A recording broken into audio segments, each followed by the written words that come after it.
Hello, YNG. Welcome back to the Big Three podcast. Today we're going to be interviewing your Youth Gov candidate. They're from the Amy delegation. And if you're lucky, you even got to sign their white blazer back at ball. Please welcome Devon.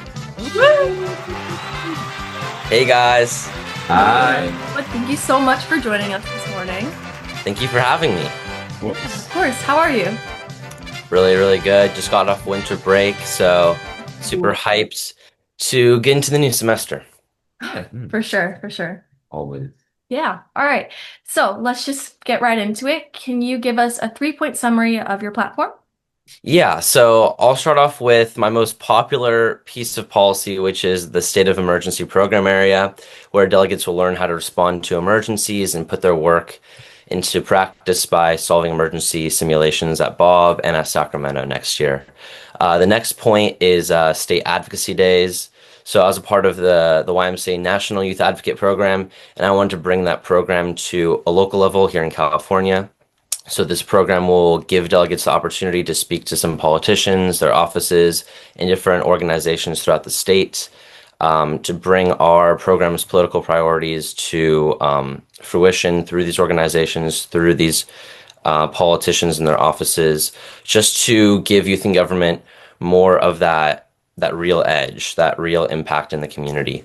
And then my last point is the Governor's Advisory Council, which is one of my personal favorites, which will bring together delegates from all delegations and all program areas to come up with and enact problems that we see in different delegations, connections between different delegations, program areas, the program overall, and just improving this program together. My main thing is collective action, so I really want to bring that to the program through this council. Do you guys have any follow-up questions? For your last point, will you will you have try to increase sister delegations, or will you have big in-Zoom meetings with a whole bunch of different delegations from across the state? Yeah, so actually speaking about sister delegations, I know quite a few do. My main idea for connecting delegations was through this other idea that I had. I didn't include it in my top 3, but it's called local government, and basically every single delegation is going to be a part of a faction with just a bunch of other delegations in their area. In the state of California, there's going to be 5 districts, and each district will have a mayor and then a council member from each of the delegations representing. So it's kind of like a city hall almost.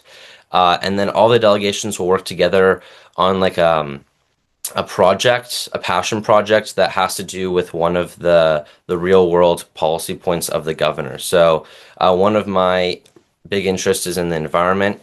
So one of these districts will work on a passion project that has to do with the environment in their part of California. And I just think through service, through planning, through change making, it really brings delegates together and it really strengthens their bond and connection. And then overall, I think it is really important to make sure that every delegation does have a sister delegation. I know there are quite a few out there that don't, and just making sure that every delegation has a connection with the Cal Y community and with neighboring YMCAs, even if they're isolated, just making sure that they have a neighbor there or another delegation to do fun things with. Right. Awesome, for sure. Legend. Mm-hmm. Okay. Awesome. Thank you so much. Okay, so now we're going to get into more getting to know you and some more fun questions. So 2025 just came to an end, and we noticed that you're a very big hiker. Can you give us your top 3 hikes from the past year? Shoot. Okay. Let's see. Okay. Number 1 has to be the Backbone Trail through the Santa Monica Mountains. So that's it's a 60-mile trail. I did different parts of it. I didn't do the whole thing, but I want to one day. But it's so beautiful seeing all the fog in the morning, the marine layer late at night, just hiking the whole day. Number 2 has to be Arrowhead. So there's a trail that goes around Arrowhead Lake that I was just there over winter break. It was super nice, super cool. Beautiful houses all along the water. And just overall, I love being by lakes. I don't know, it's kind of different than the ocean. I love the ocean, but being by a lake is just really peaceful. So I really appreciated that. And then the last one is Fryman Canyon. So that's a little bit closer to where I live, and I go on that hike every single weekend. So it has to be my top 3. It's beautiful. beautiful views of the valley, and it's also close to this organization that I like called the Tree People.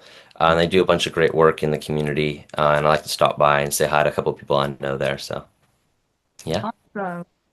Love. Do you have any like memorable hiking stories that you've gone on, either embarrassing, scary, most like accomplished feeling that you've had?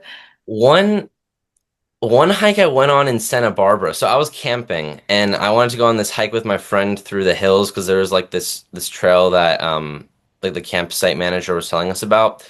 But it turns out like it was a pretty rugged trail, and so we were going on for a long time and we thought it was going to be a loop, and we were going on for like 4 miles, and then we realized after that point that he was lying about the loop and it was just like one way. And so we had to go all the way back.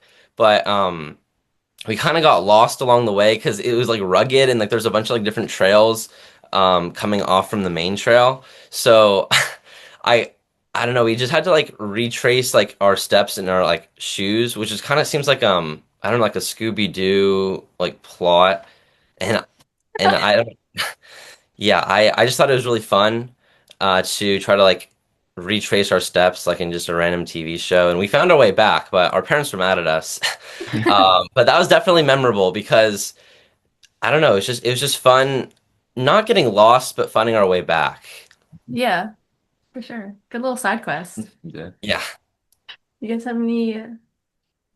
I was wondering, like, what do you think? What is like the farthest trail you ever like gone on, or like how many miles have you like? Wait, hold on. In one day in Arizona, I forget what the trail was called, but it was like around this like I don't know, this huge rock, and it was like I think 12 miles in one day. Wow. In a Yeah. loop? Sorry, what? Was it in a loop? It was a loop. Yeah, thank Oh. God it was a loop. No getting lost in this one. What is like, what are three things you can't go on a hike without? Definitely water. Yeah. 100% water. Um, I really, really like my hiking boots. Like, you're not gonna bring like sneakers out there because first of all, they're gonna get muddy. Second of all, it's just like hiking shoes are so comfortable, especially if you're going on those 12-mile hikes. Third thing, I mean, I like bringing a camera, even though like most of the time, I just like to just like meditate a little bit on my hikes. Just I see so many beautiful things in nature, and I just love to capture them. So yeah, Awesome. Okay, well, thank you so much for telling us all about like nature and hiking. yeah. Now we're gonna go on to a little bit of our hot seat part. Mhm. So, If you don't know what hot seat is, it's like we give you a number of questions and we give you 2 minutes to answer like how many questions you can as fast as you can. And we're just Mhm. gonna see how far you can get in our little pop culture hot seat questions. All right, let's do this. All right. okay, ready? 3, 2, 1. Do you have any current vocal stims or things you say a lot? No, I don't really think so. Do you have a Roman Empire or something you think about regularly?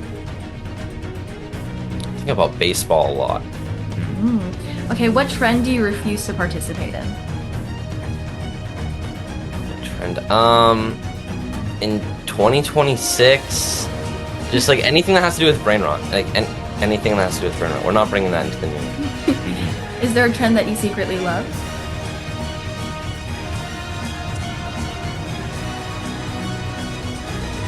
I don't. No, I don't think there's anything that I secretly love on the top of my head. For sure. What meme lives rent free in your head?